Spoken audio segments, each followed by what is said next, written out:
বক্তব্য শুরুর আগে ছোট্ট একটা ব্রেকিং নিউজ।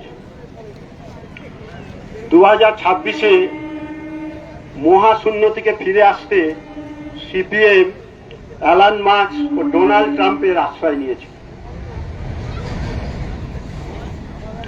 যেভাবে সুনিতা উইলিয়ামসকে তারা ফিরিয়ে এনেছে, সিপিএমকে হয়তো শূন্য দশা থেকে তারা ফিরিয়ে আনতে পারবে এই আশায় তারা এখন ওই ধনতন্ত্রের পূজারীদের আশ্রয় নিয়েছে।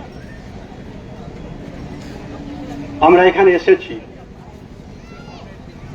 এই আরজি কর নিয়ে, যারা দ্রোহ বিদ্রোহ দিন দখল রাত দখল করে উই ওয়ান্ট জাস্টিস বলে চিৎকার করেছে, তারা জানে না আরজি করের অনেক আগে, আজ থেকে 42 বছর আগে এখানে এই বিজন সেতুতে অদূরে ওই বন্দল গেটে ওই সোনাক্ষী মীনাক্ষীদের বাবা কাকা জ্যাঠারা এই বিজন সেতুতে আরজি করের চেয়ে অনেক নৃশংস বর্বরতম হত্যাকাণ্ড এখানে ঘটিয়েছে। দিদি আনন্দ প্রচেতাকে নৃশংসভাবে হত্যা করে এখান থেকে ওই বিজন সেতু থেকে রেলের মাটিতে ফেলে দিয়েছিল, রেল লাইনে ফেলে দিয়েছিল। আজকে তারা বলছে উই ওয়ান্ট জাস্টিস। সেই তাদের কথা জানা প্রয়োজন, কারণ আবার নাকি তারা ফিরে আসতে চাইছে পশ্চিম বাংলায়। ব্রিগেড থেকে বলেছেন খেলা হবে, সিপিএম আবার আসবে, খেলা হবে। কি খেলা খেলবে? বানতলার খেলা, বিজন সেতুর খেলা, সিঙ্গুরের খেলা, তারকেশ্বরের খেলা সিপিএম খেলতে আসছে। সেটা হবে না, সে কথাই আমরা এখানে দাঁড়িয়ে বললাম। 1982 সাল 30 এপ্রিল কলকাতাবাসী দেখেছিল রাতের চেয়েও অন্ধকার এক সকাল। সেদিনের সিপিএম সরকারের ঘাতক বাহিনী জ্যোতি বসু, প্রমোদ দাশগুপ্তদের পোষা গুন্ডারা এই বিজন সেতুতে আনন্দমার্গের 17 জন সন্ন্যাসী সন্ন্যাসিনীকে নির্মম ভাবে হত্যা করেছিল। হিটলারের গ্যাস চেম্বার, স্ট্যালিনের কনসেন্ট্রেশন ক্যাম্প, মাও সেতুংয়ের সাংস্কৃতিক বিপ্লব, হোচিমিনের শিক্ষা শিবির, বুদ্ধদেব ভট্টাচার্যের শিল্পায়ন, গণহত্যার এই বদ্ধ ভূমিগুলো সংখ্যার বিচারে বিজন সেতুর থেকে অনেক অনেক এগিয়েছিল, এগিয়ে আছে। কিন্তু পাশবিকতায়, পৈশাচিকতায়, নির্মমতায়, নিষ্ঠুরতায় বিজন সেতুর হত্যাকাণ্ড বিংশ শতাব্দী শুধু নয়, মধ্যযুগীয় মতবলতাকে, মধ্যযুগীয় পৈশাচিকতাকেও ম্লান করে দিয়েছে।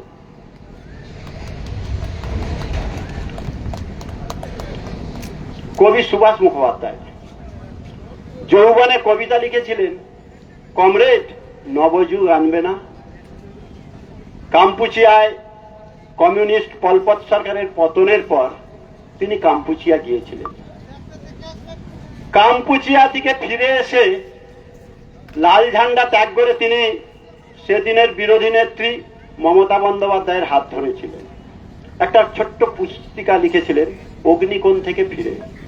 সেই পত্রিকায় তিনি লিখলেন, আমি যদি কাম্পুচিয়া না যেতাম আমি অনুভব করতাম না কমিউনিস্টরা কি ভীষণ অত্যাচারী হয়। কাম্পুচিয়ার মাটিতে কমিউনিস্টদের নির্যাতন ফ্যাসিস্ট হিটলারকেও ম্লান করে দিয়েছে। আর বিজন সেতুর এই নির্মমতা ওই কাম্পুচিয়ার পলপতকেও ম্লান করে দিয়েছে। বুদ্ধিজীবীরা ততদিনই কমিউনিস্ট থাকে যতদিন বুদ্ধিজীবী থাকে। বুদ্ধিজীবীরা যখন বুদ্ধিমান হয়ে যায় আর কমিউনিস্ট থাকে না। সুভাষ মুখোপাধ্যায়ের কথা বললাম, আর একটা লাইন ওর কথা বলি, ওনার কথা। উনি দেশ পত্রিকায় লিখেছিলেন হারানো প্রাপ্তি নিরুদ্দেশ, একটা প্রবন্ধ। সেখানে লিখলেন, একদিন যৌবনে মার্ক্সবাদ পড়ে গর্বে মাটিতে পা পড়ত না, আজ মনে হচ্ছে ফুটো নৌকোর জল ছিঁচতে ছিঁচতে কোন অনির্দিষ্টের পথে ভেসে গিয়েছি। বুদ্ধিজীবীদের জ্ঞান হলে এরকম হয়। কমিউনিস্টরা নাম নেয় না। এই বাংলার প্রথম মহিলা কমিউনিস্ট নেত্রী মণিকুন্তলা সেন, তিনি লিখলেন, কেন আমি কমিউনিস্ট পার্টি ছাড়লাম। কমিউনিস্টদের যে অত্যাচারের কাহিনী তিনিও বলে গেছেন কমিউনিস্ট। কবি সুকান্ত ভট্টাচার্য, কমিউনিস্টদের ভাগ্য ভালো, খুব অল্প বয়সে মারা গেছে, তাই তাকে নিয়ে নাচছে। যদি আরো 5, 7, 10 বছর কবি সুকান্ত বাঁচতেন, তাহলে যেমন এম.এন. রায়ের নাম নেয় না কমিউনিস্টরা, যেমন মণিকুন্তলা সেনের নাম নেয় না কমিউনিস্টরা, তেমনি কবি সুকান্তেরও আর নাম নিত না কমিউনিস্টরা। যাদবপুর যক্ষা হাসপাতালে শুয়ে বুদ্ধদেব ভট্টাচার্যের ঠাকুমা, মানে কবি সুকান্তের মাকে চিঠি লিখছেন তিনি, মা, যে পার্টির জন্য সর্বস্ব দিয়েছি, আজ সেই পার্টির কাছ থেকে হাসপাতালের শূন্য শয্যা ছাড়া আর কিছুই পেলাম না। কারণ কি? 42-এর ভারত ছাড়ো আন্দোলনের সময় কমিউনিস্টরা যখন ব্রিটিশ সাম্রাজ্যবাদের দালালি করছে, কমিউনিস্টরা যখন দেশপ্রেমিক স্বাধীনতা সংগ্রামীদের ধরিয়ে দিচ্ছে, নেতাজির সম্পর্কে কুৎসিত ভাষায় প্রচার করছে কমিউনিস্ট পার্টির মুখপত্রগুলোয়, সেই সময় কবি সুকান্ত লিখলেন গান্ধীজির প্রতি, আজ হাত ধরো গান্ধীজি। লিখলেন, 40 কোটি জনতার জানি আমিও যে একজন, হঠাৎ ঘোষণা শুনেছি আমার জীবনে শুভক্ষণ এসেছে, রক্তে বেজেছে উৎসব, আজ হাত ধরো গান্ধীজি। গান্ধীজির হাত ধরা কতটা ঠিক বেঠিক সে কথা আলাদা। সোজা কথা, কবি সুকান্ত বুদ্ধিজীবী থেকে বুদ্ধিমান হয়ে কমিউনিস্ট পার্টি থেকে সরে আসতে চেয়েছিলেন। দুর্ভাগ্য আমাদের, সৌভাগ্য কমিউনিস্টদের, খুব অল্প বয়সে মারা গেছে। নজরুল ইসলামও কিছুদিন কমিউনিস্ট হতে গিয়েছিলেন, ফিরে এসে লিখলেন, মায়ের পায়ে জবা হয়ে উডরে ফুটে মন, শ্যামা সঙ্গীত ধরলেন। এই হচ্ছে কমিউনিস্টদের ব্যাপার। আনন্দমার্গের প্রসঙ্গে কমিউনিস্টদের বিরোধটা কোথায়? একটা স্লোগান আছে আমাদের, capitalism makes a man beggar, communism makes the beggar beast. ধনতন্ত্র মানুষকে পশুতে পরিণত করে, আর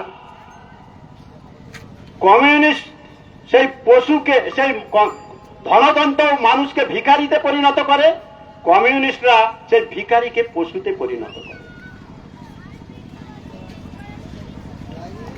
আনন্দমার্গ মানুষকে মানুষ করে। একটা কথা বলা যায়, আমরা জানি মানুষ মাত্রই দ্বিপদ জীব, কিন্তু সব দ্বিপদ জীব মানুষ নয়। যেমন কমিউনিস্টরা দ্বিপদ জীব হলেই মানুষ মানুষ হয় না। আনন্দমার্গ মানুষকে মানুষ করতে চায়, আর মানুষকে মানুষ হতে গেলে প্রথমেই জানতে হবে মানুষের ধর্ম। কমিউনিস্টরা সেই ধর্মকে অস্বীকার করে, বলে ধর্ম নাকি আফিম। ধর্ম কি? আমি ওই তথাকথিত ধর্ম মতের দিকে যাব না। আনন্দমার্গের ধর্ম সম্পর্কে বৈজ্ঞানিক ও যুক্তি সম্পন্ন ব্যাখ্যা আছে। আজকের এই ছোট্ট সভায় সে প্রসঙ্গেও যাব না, শুধু রবীন্দ্রনাথের ছোট্ট একটা কথা বলবো। রবীন্দ্রনাথ তার ধর্ম প্রবন্ধে ধর্ম বিষয়ে লিখতে গিয়ে বলছেন, পশু বলছে সহজ ধর্মের পথে ভোগ করো, মানুষ বলছে মানব ধর্মের সাধনা করো। আজকে ওই যে হাতরাস, উন্নাও থেকে আরজিকর, বানতলা, বিজন সেতু থেকে আরম্ভ করে ওই তারকেশ্বর, সিঙ্গুর, সবকিছুর পেছনে কারণ একটাই, মানুষ মানব ধর্ম ছেড়ে ওই সহজ ধর্মের পথে, পশু ধর্মের পথে চলেছে। তাই মানুষকে মানব ধর্মে ফিরিয়ে আনতে হবে, মানুষকে মানব ধর্মের সাধনা করাতে হবে। আনন্দমার্গ সেই মানব ধর্মের সাধনা। রবীন্দ্রনাথেরই আর একটা কথা বলি, নববর্ষ প্রবন্ধে পয়লা বৈশাখের দিন তিনি লিখেছিলেন, তরুলতা সহজেই তরুলতা, পশু পক্ষী সহজেই পশু পক্ষী, কিন্তু মানুষকে প্রাণ চেষ্টায় সাধনার দ্বারা মানুষ হতে হয়। লাউ গাছের বীজ থেকে লাউ গাছ হবে, কুমড়ো গাছের বীজ থেকে কুমড়ো গাছ হবে, গরুর বাছুরটা গরুই হবে, ছাগলের বাচ্চারা ছাগল হবে। কিন্তু আজকে যে মানুষটা জন্মাবে সেই মানুষটা দানব হতে পারে, জ্যোতি বসু প্রমোদ দাশগুপ্ত হতে পারে, আবার মহামানবও হতে পারে। কিন্তু সেটা হবে কি করে? না, এই সাধনার দ্বারা, মানব ধর্মের সাধনার দ্বারা। তাই কমিউনিস্টরা যখন এই পশ্চিমবাংলায় পশুর রাজ কায়েম করতে চাইছিল, কমিউনিস্টরা যখন এই পশ্চিমবাংলার মাটিতে পশু পাশবিক শক্তির প্রতিষ্ঠা করতে চাইছিল, ঠিক সেই সময় আনন্দমার্গ এসে গেল। তার সেই মানব ধর্মের আদর্শ নিয়ে, তার সর্বানুসূত জীবন দর্শনকে নিয়ে, শুধু ধর্ম নয়, ধর্মনীতি, অর্থনীতি, রাজনীতি, রাষ্ট্রনীতি, শিল্প, সাহিত্য, সংস্কৃতি সব দিক দিয়ে দেখিয়ে দিল কমিউনিস্টদের ভ্রান্ত পথের পথ এবং সত্যিকারের মানুষকে মনুষ্যত্ব অর্জনের পথ নিয়ে। স্বাভাবিকভাবেই সেদিন আটকে উঠেছিল সিপিএম। মানুষকে ভ্রান্ত সমাজতন্ত্রের স্বপ্ন দেখিয়ে তারা বিপদ চালিত করছিল, যেটা কবি সুভাষ মুখোপাধ্যায়ের মতো পণ্ডিত বুদ্ধিজীবীও, যার পরে অনুভূতি হলো ফুটো নৌকোর জল ছিঁচতে ছিঁচতে অনির্দিষ্ট পথে ভেসে গেছে। তাই আনন্দমার্গ যখন ধর্মের সুনির্দিষ্ট পথ দেখালেন, মানুষকে মনুষ্যত্ব অর্জনের সাধনার পথ দেখালেন, পাশাপাশি সমাজতন্ত্রের কথাও বললেন। মার্ক্সবাদে তো সমাজতন্ত্রের সংজ্ঞাটাই ভুল আছে, নেই। আনন্দমূর্তিজি তার জীবন দর্শনে সমাজতন্ত্রের সুনির্দিষ্ট সংজ্ঞা নির্দিষ্ট করে দিলেন এবং মানুষকে সেই পথে চলার পথ দেখালেন। সমাজ কাকে বলে? তিনি বললেন, নীতিবাদের স্ফুরণ থেকে বিশ্ব ভাতৃত্বে প্রতিষ্ঠা, এর দুয়ের মাঝে যে অবসর, সেইটা পূরণ করার যে মিলিত প্রয়াস, তাকে বলা হয় সমাজ। আর যারা মিলিতভাবে সেই প্রয়াসে রত, তারা হচ্ছে সমাজবদ্ধ জীব। অর্থাৎ মানুষ সেই সমাজবদ্ধ জীব, যারা মিলিতভাবে এগিয়ে চলেছে নীতিবাদে প্রতিষ্ঠিত হয়ে সেই পরম সত্যের দিকে, সেই দিব্য জীবনে প্রতিষ্ঠিত হওয়ার দিকে এগিয়ে চলেছে মিলিতভাবে। তার বাইরে যারা আছে তারা দ্বিপদ জীব হলেও মানুষ নয়। আনন্দমার্গের পথই মনুষ্যত্ব অর্জনের পথ, মানবতা অর্জনের পথ। আনন্দমার্গের পথ, অন্য কোনো পথ নয়। মার্ক্সবাদ তো শুধু পশ্চিমবাংলা নয়, বিশ্বের যেখানে যেখানে প্রতিষ্ঠিত হয়েছে মানব সভ্যতার কলঙ্ক রূপে দেখা দিয়েছে। চারণিক ছদ্মনামে এক কবি লিখছেন, ওই মহামানব আসে। তিনি সেখানে লিখলেন, মার্ক্সবাদ গরম তেলে বেগুন দিয়ে দিলে প্রথমে যেমন একটা ছাট করে শব্দ হয়ে মিলিয়ে যায়, গোটা বেগুনটা ভাজতে যে সময় লাগে তার মাঝখানে ওই ছাট করে শব্দটা যতটুকু, মানব সভ্যতার ইতিহাসে মার্ক্সবাদের স্থায়িত্ব ততটুকু। তাই আজ ইতিহাসের পাতা থেকে বিলীন হয়ে গেছে। বিশ্বকবি রবীন্দ্রনাথ ঠাকুর লিখলেন তার নৈবেদ্যের এক কবিতায়, একদায়ে ভারতের কোন বনতলে যে তুমি মহান প্রাণ কি আনন্দ বলে, উচ্চারি উঠিলে উচ্চে শোনো বিশ্বজন, শোনো দিব্যধামবাসী, আমি জেনেছি তাহারে মহান্ত পুরুষ যিনি আধারের পরে জ্যোতির্ময়, শুধু তারে জেনে তার পানে চাহি, মৃত্যুরে লঙ্ঘিতে পারো অন্য পথ নাই।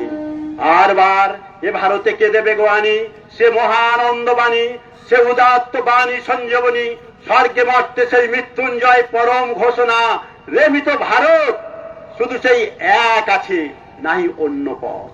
সেই এক এই আনন্দ মার্গ। মানুষের সামনে বাঁচার আর কোনো পথ নেই।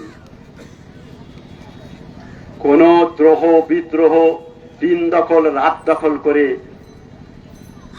ওই আরজিকরের মতো নৃশংস হত্যার হাত থেকে বাঁচা যাবে না। বাঁচার একটাই পথ, এই আনন্দমার্গ। আনন্দমার্গ সেই রবীন্দ্রনাথের তার জীবনের ৮০তম জন্মদিনে শেষ প্রবন্ধ লিখেছিলেন সভ্যতার সংকট।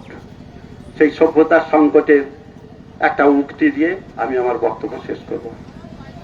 তিনি প্রথমে লিখলেন,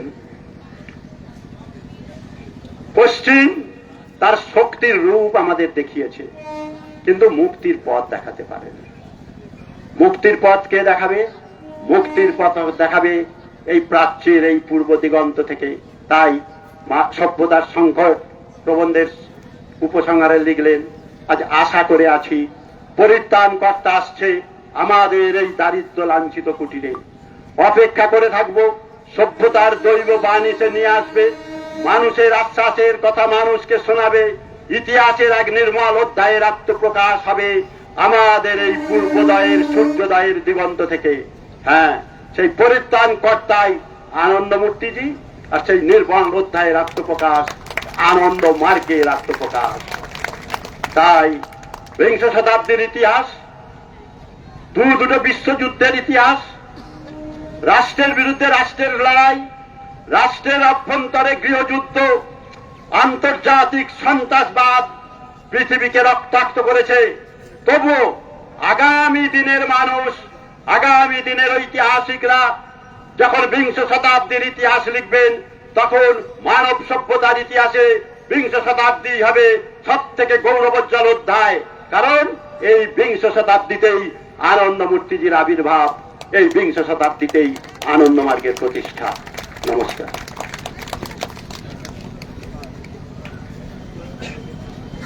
দাদাকে ধন্যবাদ। ওই সভ্যতার সংকটেই কবি বলছেন, বিংশ শতাব্দীর মানুষ তোমরা ভাগ্যবান, আজ দেশের রাজা নয় জগতের রাজা সম্মুখে এসে দাঁড়িয়েছেন। নত করো তোমাদের উদ্ধত মস্তক, তোমাদের শিরে তিনি আশীর্বাদ ঢেলে দিন। জয় হোক তোমাদের। সেই দেশের রাজা নয়, যিনি জগতের রাজা, শ্রী আনন্দ মূর্তিজি রূপে আমাদের মাঝে এসেছেন। সেই আশীর্বাদ মর্তবাসীকে গ্রহণ করতেই হবে, নান্য পন্থা বিদ্যতে নয়। এতক্ষণ আমরা শুনছিলাম আচার্য মন্ত্র সিদ্ধানন্দ অবধূত দাদার অভিভাষণ। আমরা এটুকু বুঝেছি, একমাত্র আনন্দ মার্গ প্রচারক সংঘ তথা শ্রী শ্রী আনন্দ মূর্তিজি বলেছিলেন, কমিউনিজম তত্ত্বটা ভুল তত্ত্ব। পৃথিবীতে কেউ কথা প্রথম বলেনি, আনন্দ মার্গই বলেছিল যে কমিউনিজম তত্ত্বটি প্রকৃতি বিরুদ্ধ, একটি আস্থা কুড়ে ফেলে দেওয়ার মতো বাতিল তত্ত্ব। তাই তো আনন্দ মার্গের ওপর এই অত্যাচার নেমে এসেছিল। যাই হোক, ওদের নেতারা আমাদেরকে কি শিখিয়েছে সেটি নিয়ে দু চার কথা বলবে তপময় এবং সপ্তদশ দধিচিদের শ্রদ্ধা জানাবে। শুধু একটি সংযোজন করে দিই, মহান মার্ক্সবাদী নেতা লেনিন তিনি বলছেন, যার নাকি মার্ক্সবাদ পড়ে জ্ঞান মুক্ত হয়েছে, সমাজের জন্য, দেশের জন্য, সকলের জন্য তার অবারিত দ্বার হৃদয় খুলে গেছে। তিনি বলছেন, you need not respect your parent because they have begotten you under the impact of animal propensity. You need not respect your teacher because they have taken money in lieu of education. তুমি তোমার বাবা মাকে শ্রদ্ধা করবে না, একটা পাশবিক বৃত্তি থেকে তোমাকে জন্ম দিয়েছে। তুমি তোমার শিক্ষককে শ্রদ্ধা করবে না, কারণ পড়ানোর বিনিময়ে তারা নাকি পয়সা নেয়। এই তো তাদের জীবন দর্শন। এখন অভিভাষণ রাখবে কল্যাণীয় তপময় বিশ্বাস।